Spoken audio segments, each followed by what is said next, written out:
Welcome to the Spiritual Life Management Podcast, where we help you bring balance in your life and live to your fullest potential.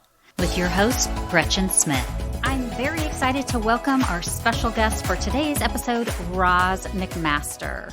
Ros is a wisdom blogger, transformational spiritual counselor, podcast host and guest, psychic medium, and an author of her beautiful book, From Shadows to Light. It's a self-help memoir.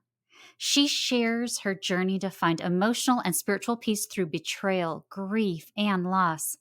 A story of triumph over tragedy that will inspire you to move from blame to accountability, from victim to victorious.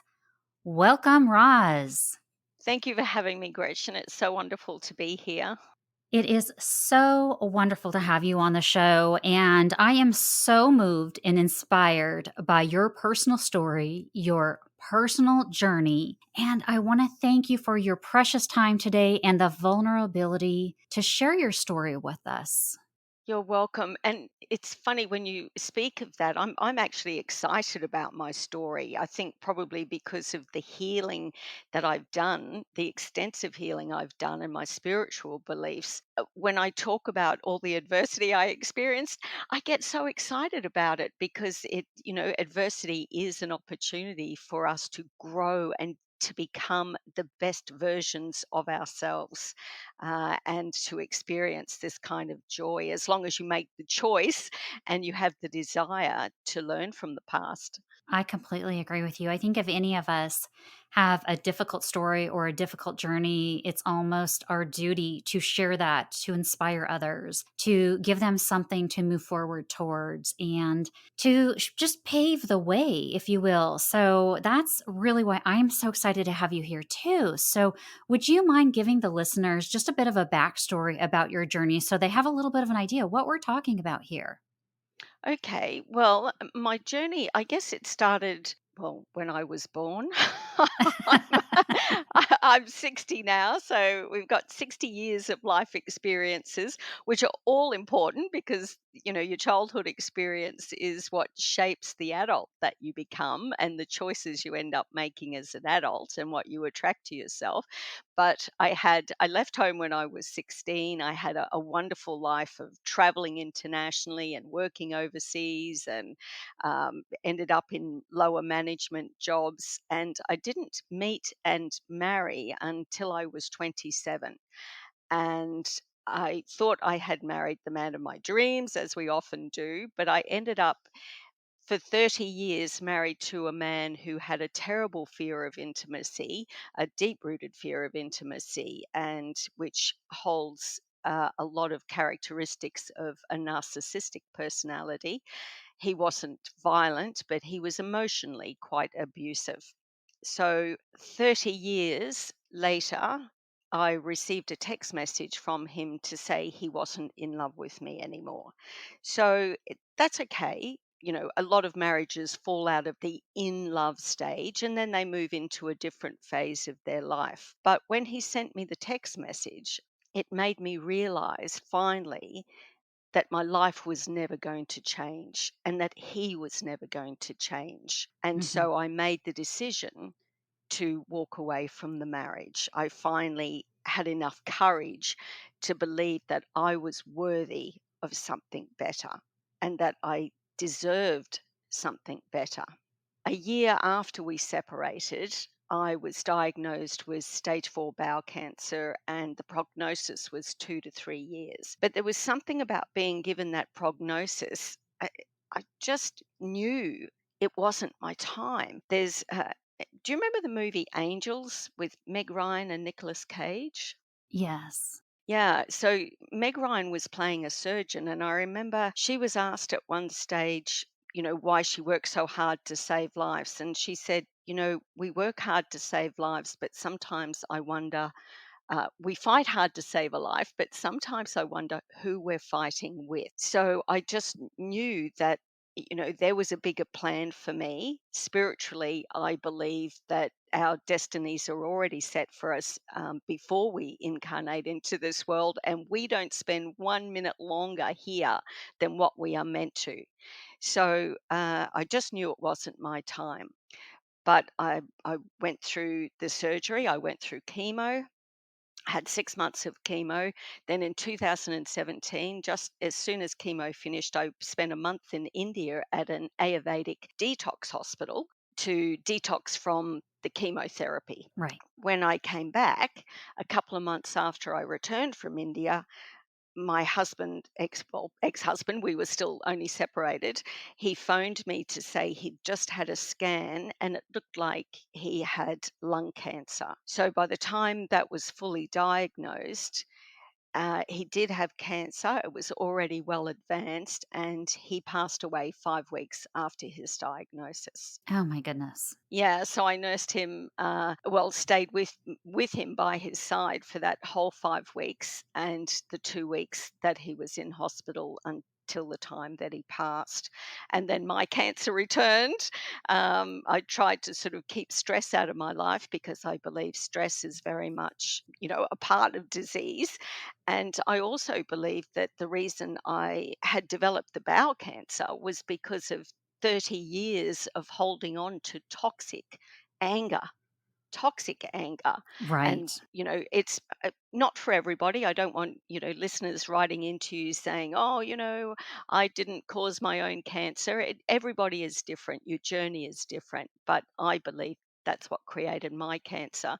Hmm. So the fact that I am surprising doctors, they're shaking their heads. They don't know how I'm still here. Like I was given 2 to 3 years, and it's already 5.5 years at this point.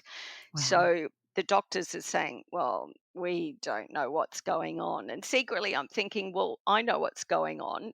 The deep levels of healing I did around all the toxic emotions that I was carrying, because anytime you're angry or something terrible happens in your life, you carry that memory at a cellular level, Right. and so it's working its way through your body and it's playing all sorts of havoc.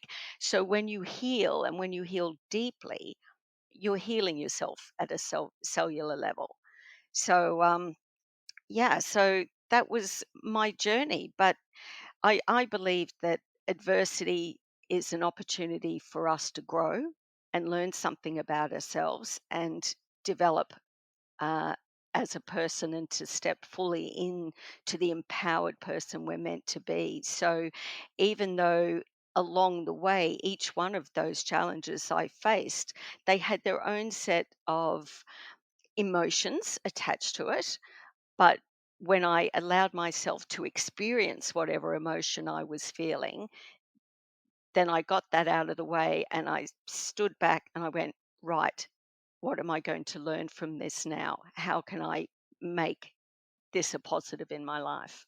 That's just incredible. So much to unpack here. I have so many questions for you. First of all, I want to commend you for sticking by your ex husband at the time. And a lot of people are probably asking why or how. And can you just shed a little bit of life onto what that experience was like for you and the choices that you made there?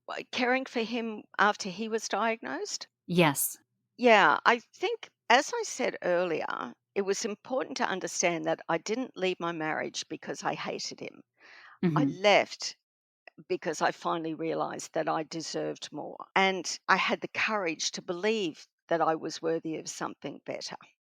So now Right. I was willing to take a risk on myself and no longer allow fear to rule my life. I once read that courage and bravery are not the absence of fear, but our conquering of it. And I love that expression. But when I left, I knew that if I didn't look very deeply at the role that I played in the unhappiness that I experienced during my marriage, then I would continue to attract the same unhappiness, the same dysfunctional relationships. And so I went on that healing journey. And that's what moved me from blame to accountability, and from feeling like a victim to feeling like I was victorious. But when I turned the focus on myself and took responsibility for the choices I made, I stopped blaming him, and I was able then to feel great compassion towards him. Oh, that's beautiful. Yeah, that's a really important point, and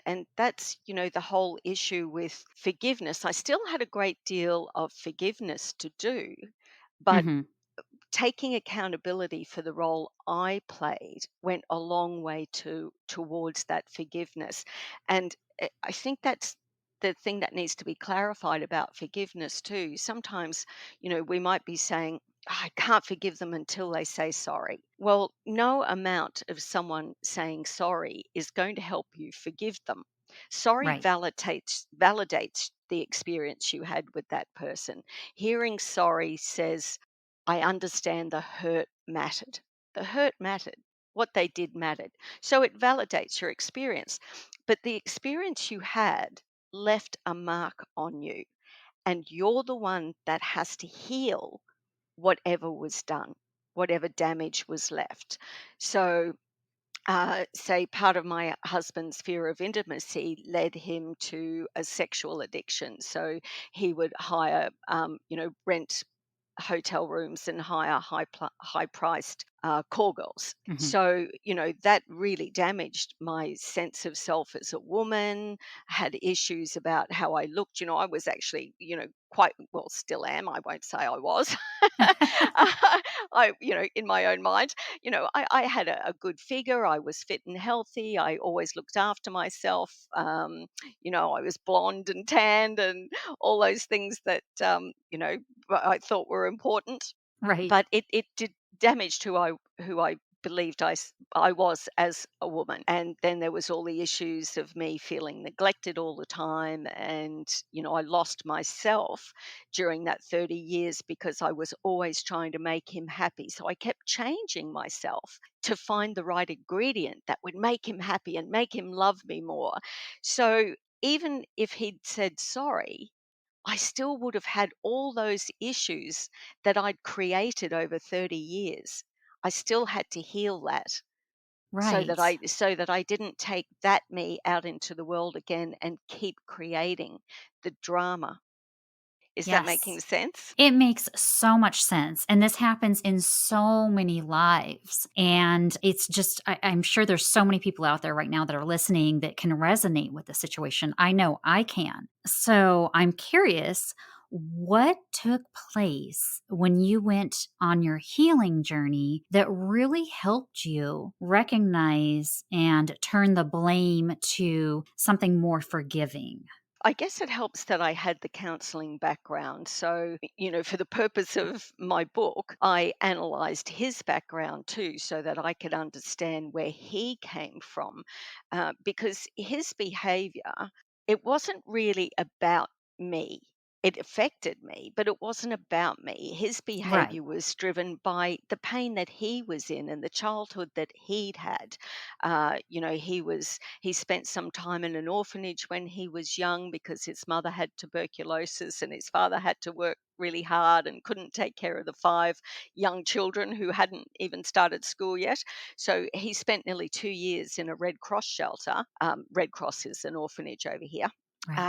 And then a year after, well, a couple of years after they all reunited as a family, his father died. And so, the family was sent into turmoil again. And I think while he was in that orphanage, he was sexually abused as well. So that affected him and his ability to relate in an intimate setting. Sure, sure. Yes, and a lot of people don't realize that it's not about, for instance, you and your situation. It's it's not what you're doing or how you're acting or how you're showing up or looking. It really truly is about him and what he's gone through and what he's putting on you as a result. Yes, exactly. And the reason, what we had were matching pathologies, is what they call it in psychology terms.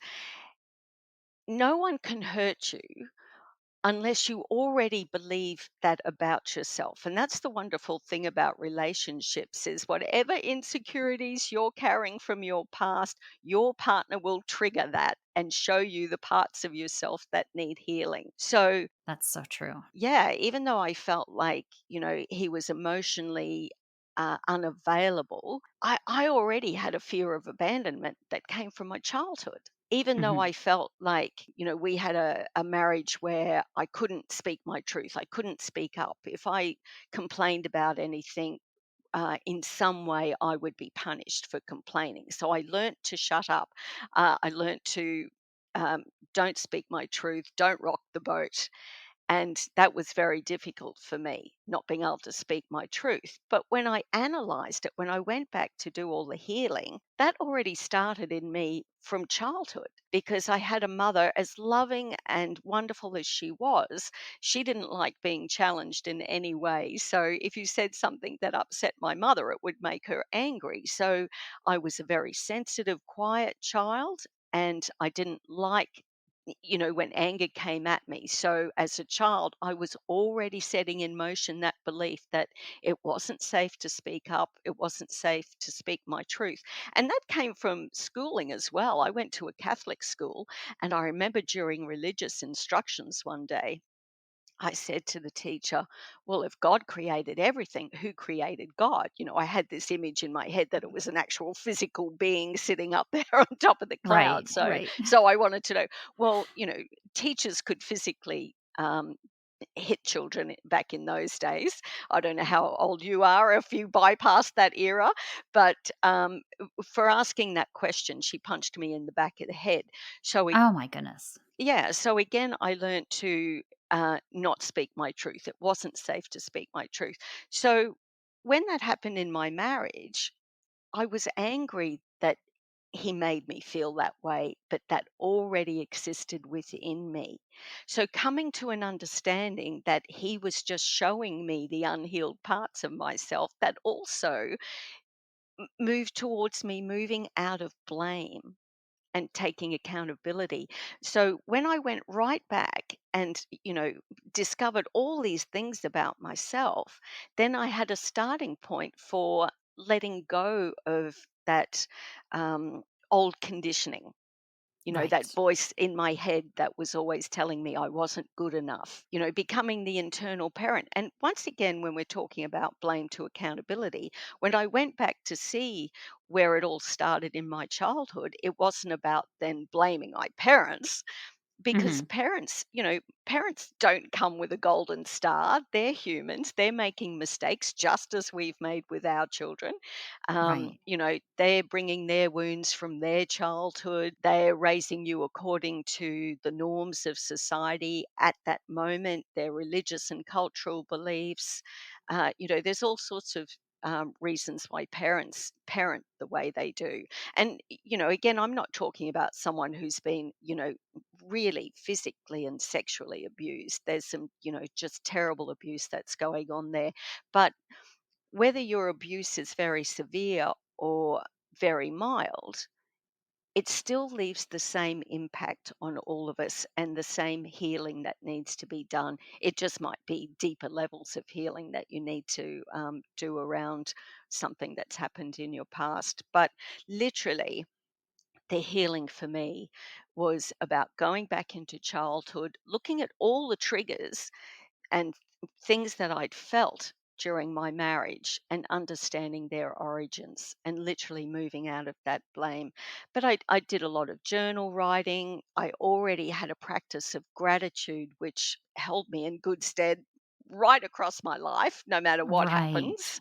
I love gratitude, and I am sorry to cut you off here, but I would love for you to share a little bit about your gratitude journaling and experience with gratitude. I first started a daily gratitude back in, I went to a Buddhist workshop on death and dying, and they spoke about gratitude then.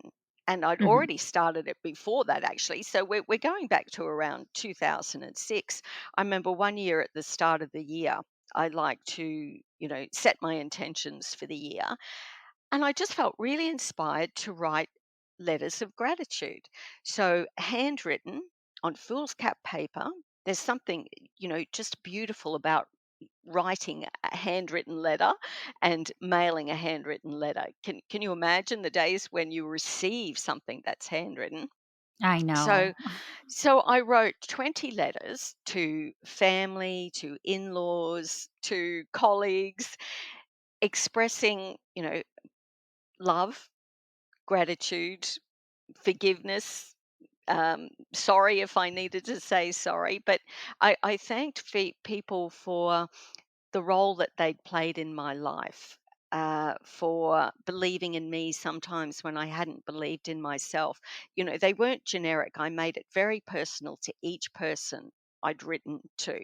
And, I didn't expect anything in return. It was just something I felt like doing. And as I went to the post office to put these into the post box, I was on such a high. It felt so good to have expressed all that love and gratitude. But there was something that I got back from it. People started calling me straight away and telling me how, they might have been feeling down and suddenly they felt great about themselves again, because people feel good about knowing they've touched someone's life in a positive way. People were telling me they still keep their letter even today, so that when they're feeling down, they read it and they're reminded again that, they matter and they've made a difference. The hardest one to write was to my mother, and that's the most important one to write, because no matter how bad you think things are, there's always something you can be grateful for.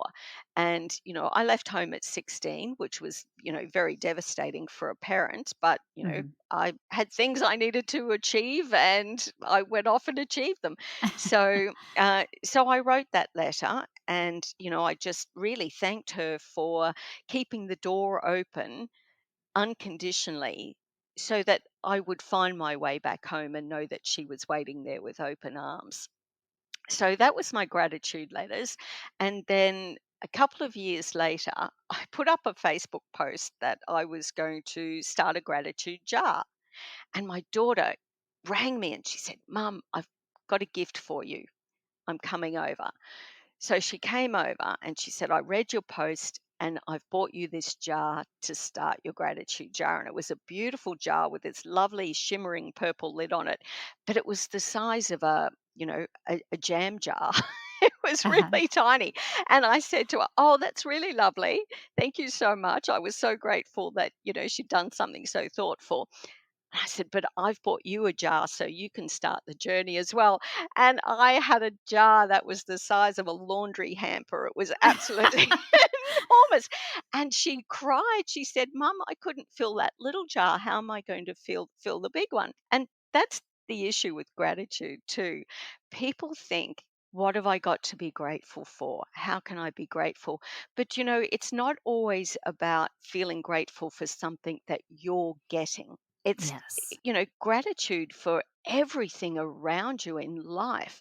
And when you start the gratitude journey, you really have to work at it. You have to really look. You have to look.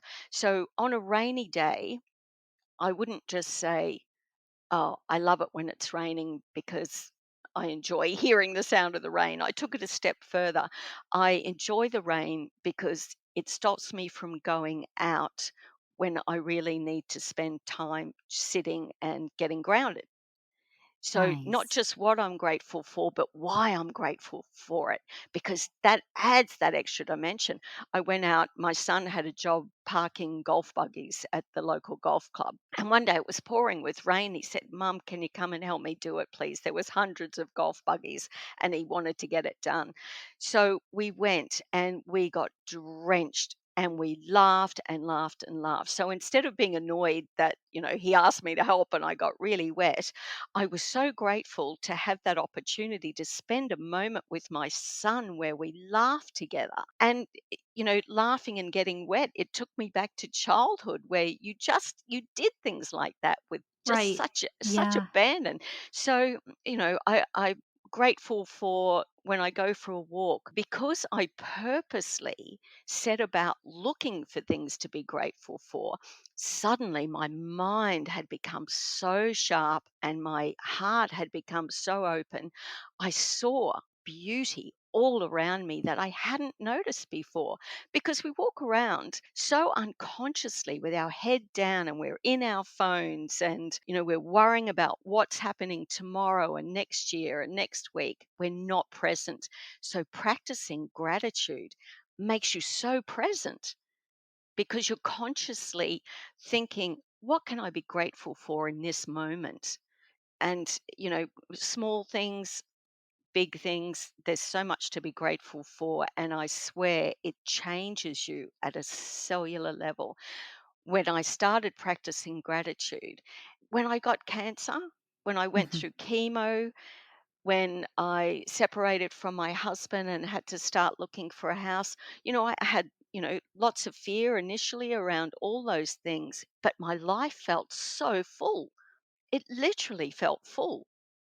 Nothing could knock me off my perch of just feeling like I had so much abundance in my life. And that was from the practice of gratitude every day. I just think that's so beautiful, and I'm so happy that you were able to share that message with the listeners today.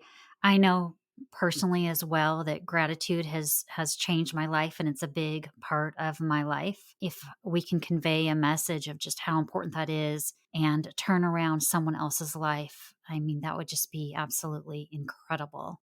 So I know gratitude really helped get you through this really difficult time and helped you forgive, and you were able to care for your ex-husband at the time. But then you had further to go on your journey. Is that correct? With the forgiveness, yeah, I definitely Yes. did. So, it's a process. And I think I had started to say before when we, want someone to say sorry, that's only sort of part of the journey.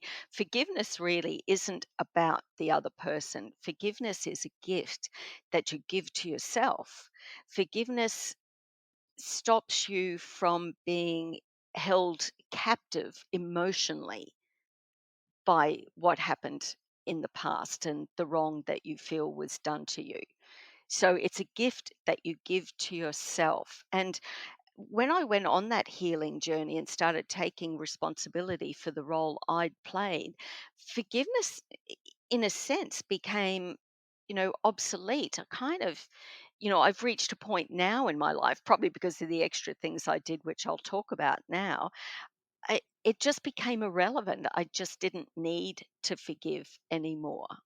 And I, Mhm. I can look back now and just think nothing except gratitude for that time that we spent together. But after he died, after he passed away, I remember my daughter asking me, Mum, do you miss him? Are you sad that he's gone? And I didn't miss him the way a wife might miss her husband because we were separated and there was a reason we were separated.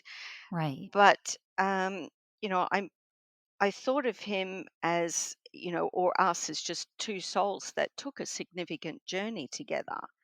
And, I was at a place, as I said, of feeling gratitude for the growth that had taken place because of the life that we'd had together. But forgiveness still eluded me. The anger around the forgiveness still eluded me. So soon after he passed, spirit, I'd been putting out to spirit, I need your help with this, help me find my way through this. My life was just really taking off. I was so happy. Things were really happening for me. And the inability to really move into that forgiveness was stopping a natural flow of my heart opening. And so I really desperately wanted to move into that space. So lo and behold, in Sydney, I heard about a Brandon Bayes retreat called The Journey. Have you heard of Brandon Bayes? I have not. No, I'll have to look into it. Yeah, Brandon Bayes is American, and she wrote many years ago. She wrote a book called The Journey, and I actually used to use the journey process in the regression work that I was doing with clients, but I'd never actually experienced the journey myself. So I went down to New South Wales to take part in this journey retreat, and Brandon Bays herself hadn't been to Australia for many years. She was sort of leaving the retreat to people who she had trained, but she came out for this particular retreat. So one of the processes was a process called the empty chair. And I never used to like using the empty chair with my clients because it was something I didn't like myself. And I didn't like it myself because even though I was a counselor, I was still very afraid of my own vulnerability and exposing my own emotions. So I did this empty chair. I didn't even question it. I just sat there and I moved into it. So you sit on a chair and you imagine that the person that you have an issue with is sitting in the chair opposite you, and you begin a dialogue with that person. So I started off by saying, I hate you. I hate what you did to me. I hate how you treated me. I hate how you made me feel. And at first, I was a little bit shy, but as I kept going, I got louder and louder, and all my inhibitions and my fear dropped away. The tears were streaming down my face, and I was yelling. I mean, it was a room Yes. full of people who were yelling, so I didn't feel alone. Yes. So that's the nature of those retreats.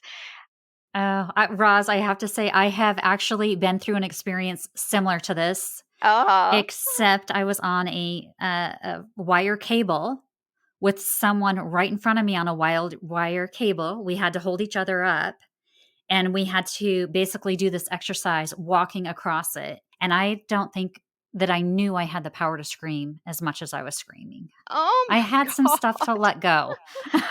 That is horrendous. Yes. You were doing it on a wire. Trust me, the chair is a lot safer. Oh my God. It may be safer, but nonetheless, I mean, the same result. I really didn't know I had stuff pent up in me that I Yes. had to let out. It's so cathartic. It is, and that's the thing. What you resist will persist, and I think when you're hanging on to unexpressed anger or emotion, hanging on to anything negative of any kind, it's like you're going around on this huge circle with a bag full of rocks on your back, and they just get heavier and heavier and heavier, and you can't move, and you're just never going to get to the other side. When you go straight through the middle of it, Yes. that bag of rocks just comes off, and my gosh, don't you feel good?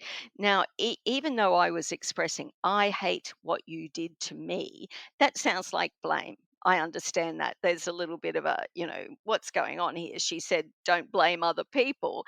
But thing is, that's a human emotion. That's how I felt, and that had to be expressed. And Right. once you express it, then you can move into that space of love, and that's part of self love and self care. When you give the unhealed parts of you a voice, you let them be heard, you lovingly don't judge it or censor it. And then it's heard. It's like anyone, even a child. If a child comes home from school upset, you can't say to the child, oh, don't worry about it, just move on. Tell me what happened today. How did that make you feel? And as soon as they've been able to freely talk about it, they go about their day. They're happy again. You need to be able to express it. And I didn't have that voice during my marriage or during my childhood. And now I was expressing it. And my gosh, that was it. Just this weight lifted. And I was able to move on. It literally just moved me on. Yes. Oh, that's amazing. And it's Yeah. so healing. It is so healing. So, I mean, these are the sort of things you can do yourself. I used to love journal writing, and journal writing takes those thoughts out of your head, which is very helpful because we do a lot of negative self talk and it goes around and around and around and around in our heads and doesn't serve any purpose. So, journaling helps you express your thoughts and feelings in a safe form. Through journaling, it can be an avenue to begin to know what you need to heal. It helps you to express and let go of anger and grief. It makes conscious what is unconscious. And through journaling, you're free to express your true feelings without censorship and without judgment. But if you go to a retreat or you go to a counselor who specializes, or any sort of spiritual healer, there's many now that help with these sort of things, where you can really speak those words. Go to the top of a mountain, even if you need to, by yourself. But I think it's always good to do it in an environment where somebody is going to be there to support you. Journaling something you do on your own, this next level, like what you and I have experienced, that's something that needs to be done with somebody else. Yes, I would completely agree about that. Yes, that is for sure. And that allowed you to be able to let go a lot of your pain and frustration and forgiveness. Well, it allowed the forgiveness to come to the surface, and which then you succumb to healing. You're able to finally heal or go through the grief process. Can you tell me a little bit about going through the grief process? Well, I still didn't necessarily grieve for him. If I'm completely honest, I was actually a little bit relieved that the push pull of our relationship had ended, uh, even though we'd been separated for 2.5 years.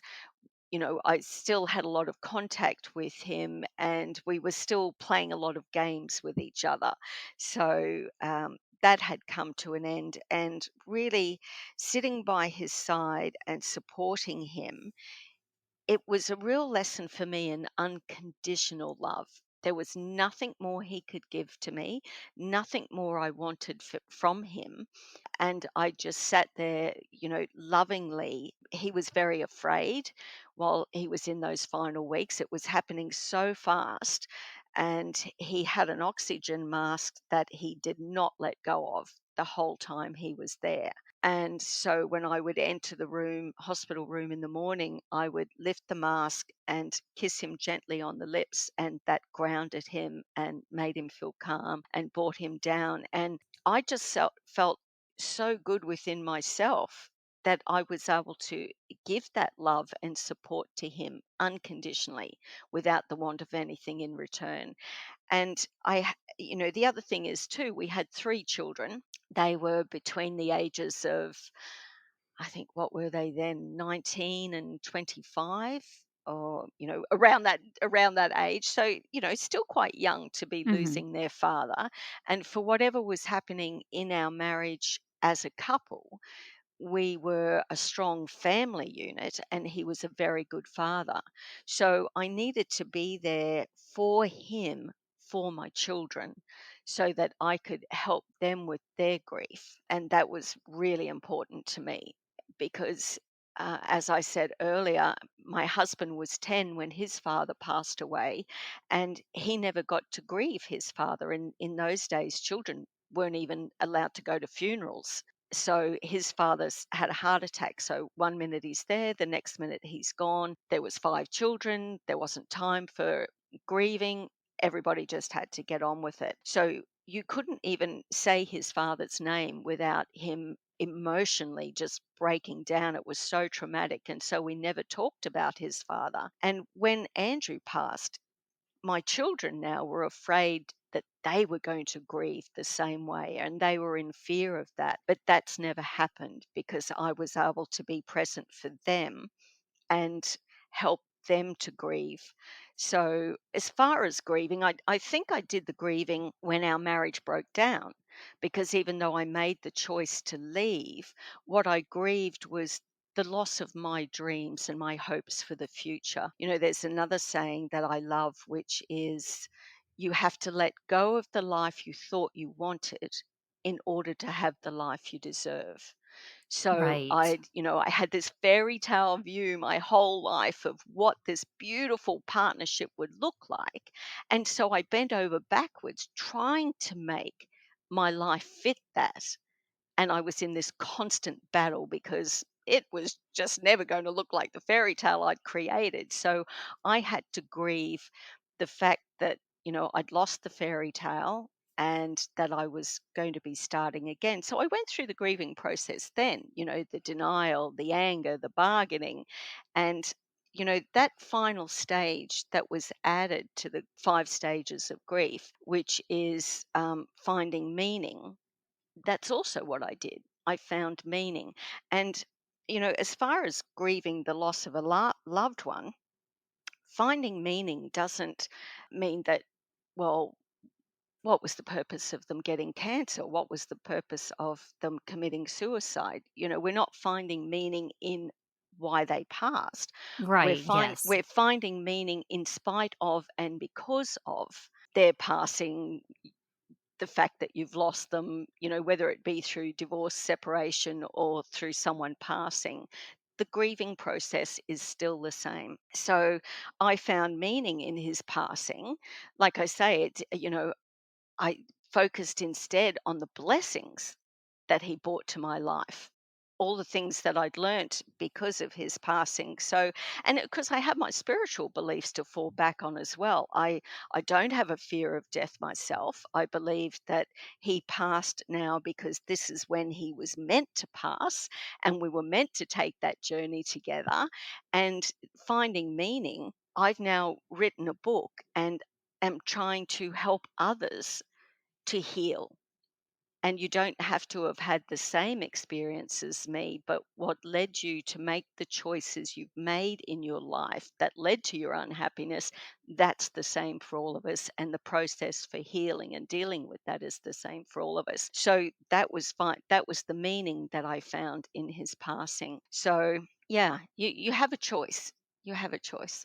Right. And I think that often we forget that we have a choice, and that instead of focusing on on the loss, whatever that loss is, whether it's a loved one or losing a home, or there's so many different types of loss and grieving. Hmm. But if we focus it onto the blessings, whether we have happy memories in a specific home that we've lost, or the insight and the love and the lessons that a loved one has left us with, but we have a choice in how we are going to process it and move forward.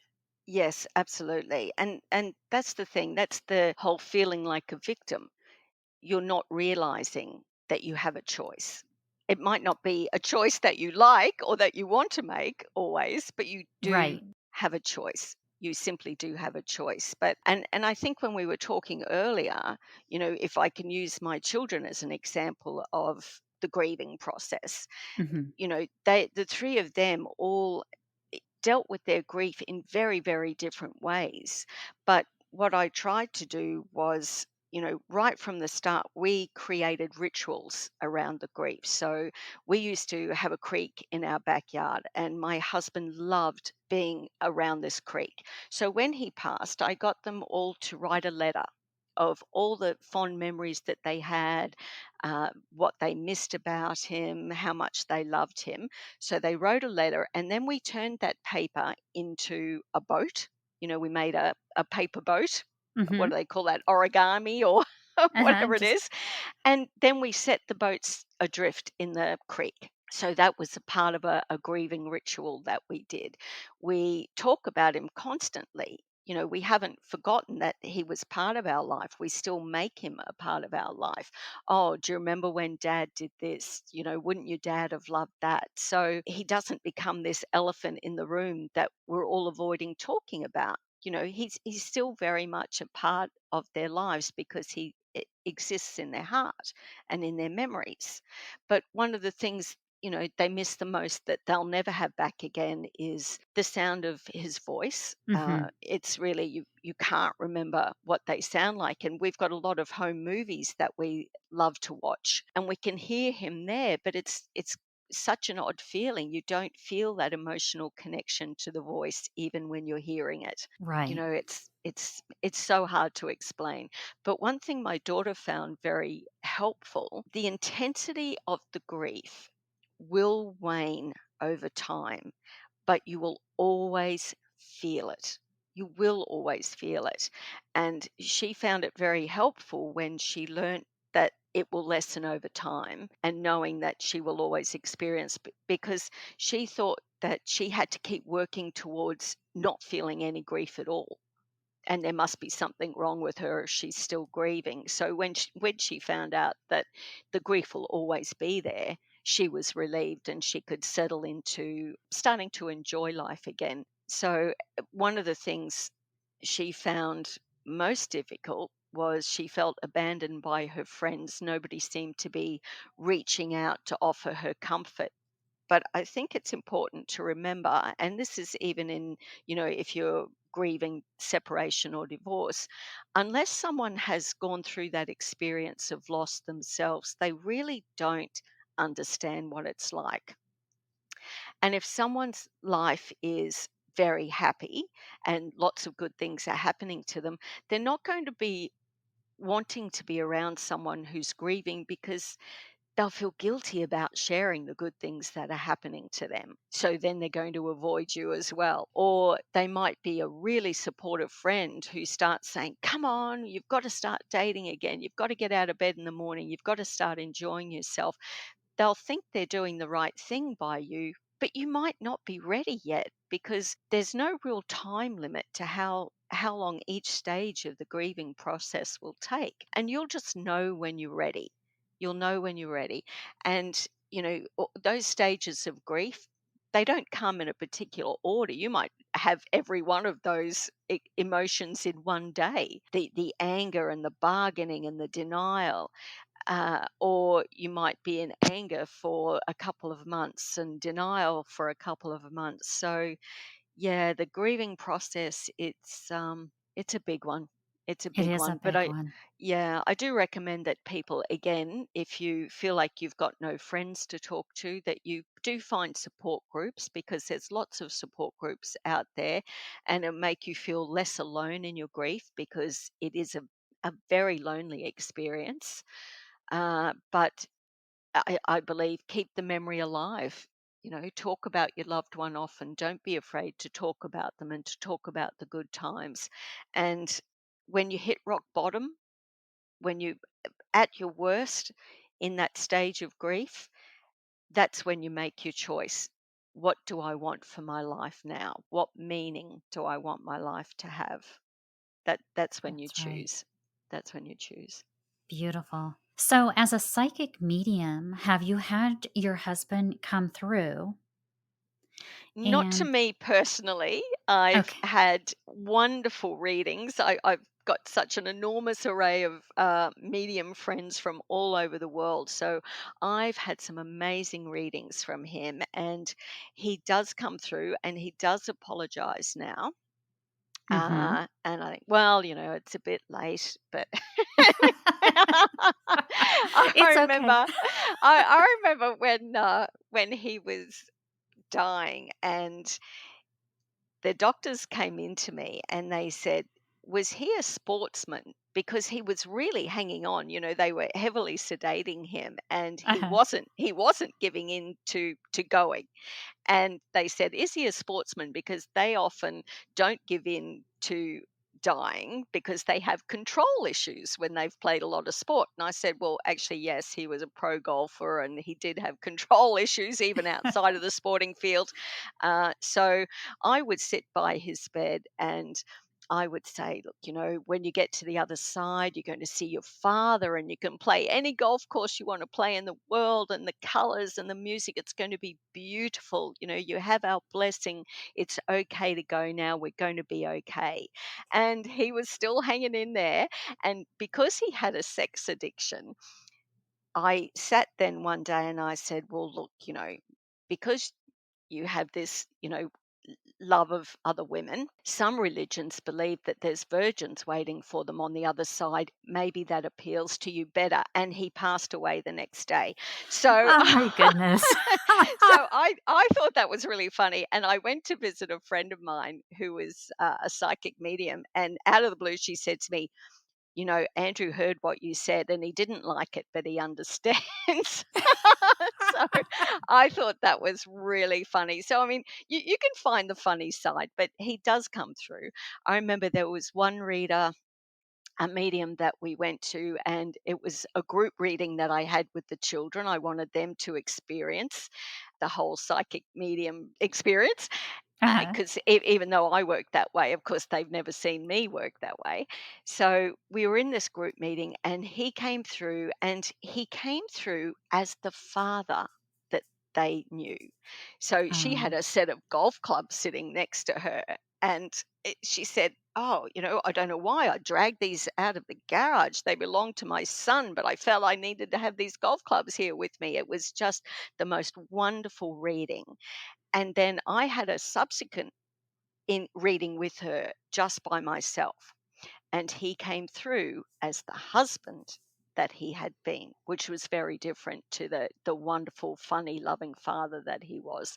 And so we had a very deep discussion around his life, and he expressed gratitude for the love and care that I had given him right through our marriage and even in his time of passing. So it was wonderful to hear from him in that regard. And yeah, it was just a wonderful experience. that is so nice. And that is also, I think, a very important part of the healing process. I was just saying on another podcast that I think that when we're able to connect with our loved ones or get a message from people that have crossed over, that can be very healing. And I Oh, talk to my enormous. loved ones that have passed all the time, all the Yes. time. So that's very healing for me just to know that, hey, they may not physically be here. However, as part of my healing process, I can talk to them and be with them now more than ever. Yes, exactly. That's part of the rituals that I was talking about earlier, where I was saying, they still are present in your heart and in your Mhm. memories. So talk about them often. Don't make them the elephant in the room. I don't know if that's an expression you have over there in the Yes, it States. is. Okay.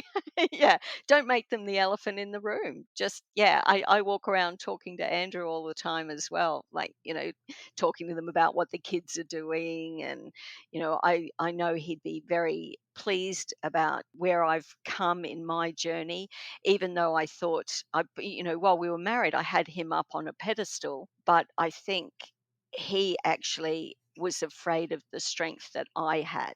And that was, his downfall. So he felt Right. threatened by that. And so now I've been able to step fully into that powerful person that I was meant to be, that I was always afraid to be. So, what a blessing the life with him has given me, because I would not have gone on this journey without having separated, without having the cancer, and without his passing, because his passing is what finally pushed me into that level of forgiveness that I needed to reach. Right. And now you're also able to focus on healing yourself. Yes, and I want to make it clear to people too that it's a journey that you continue to go on throughout your life. So Yes. I haven't really had another relation. I had a short-term relationship for a couple of months, but I wasn't ready to give up my freedom yet, so it didn't last very long.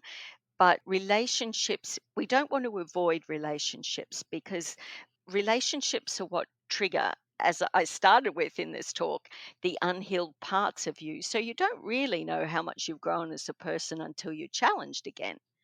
And, Right.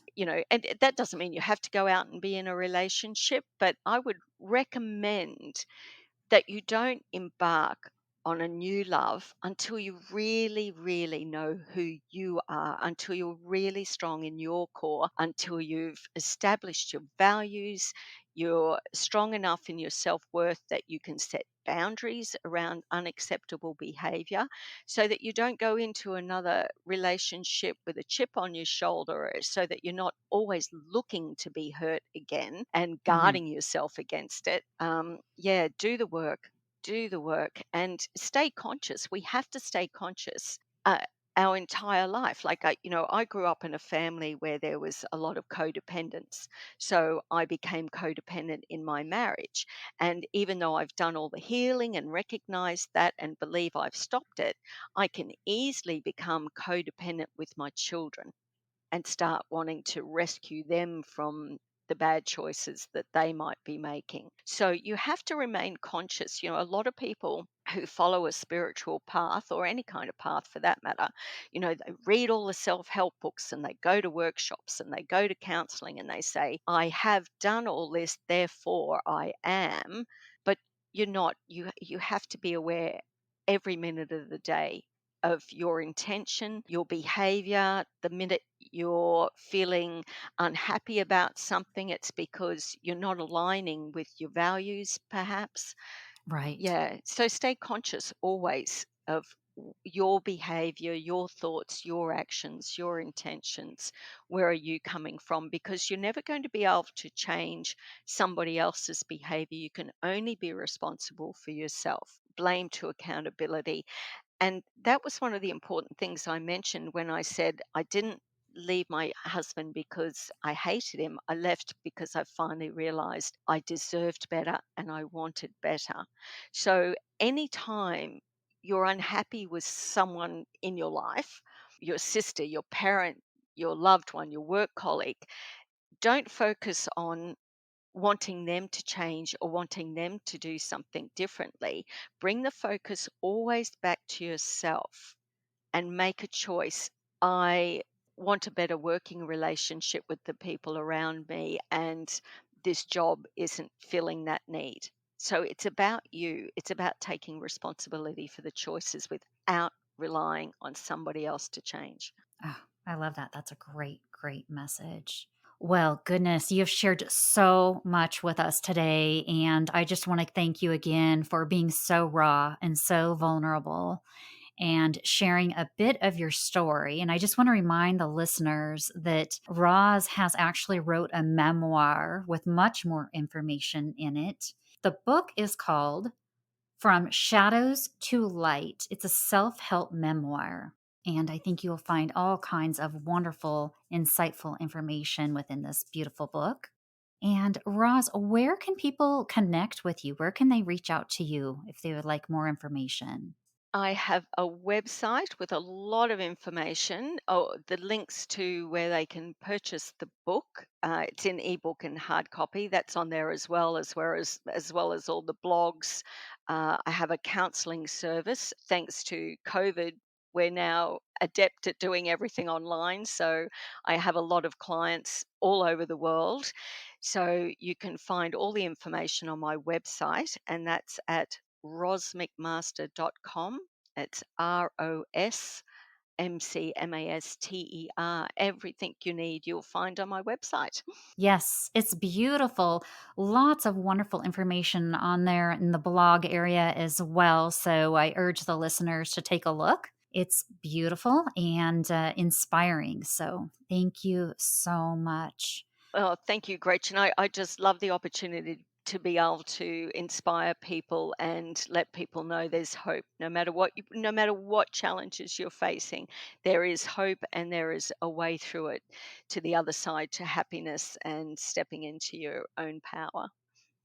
Well, I just can't thank you enough because you are a beautiful example of resilience and just a beautiful light shining upon us all. So, thank you so much again for joining me today, Roz, and sharing your beautiful message. Thank you, Gretchen, and thank you, listeners. Thank you again for tuning into another episode of Spiritual Life Management. I truly enjoyed our guest today, Ros McMaster. If you found this episode to be inspiring, giving yourself hope, or if you know of someone that is having a real challenge with adversity, please share this episode.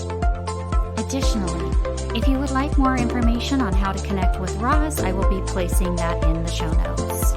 If you're looking to connect with me, your host, Gretchen Smith, you can reach out to me at GretchenSmithCoaching@gmail.com, or you can always connect with me at Instagram at Gretchen Smith Coaching. Wishing you a wonderful and magical day.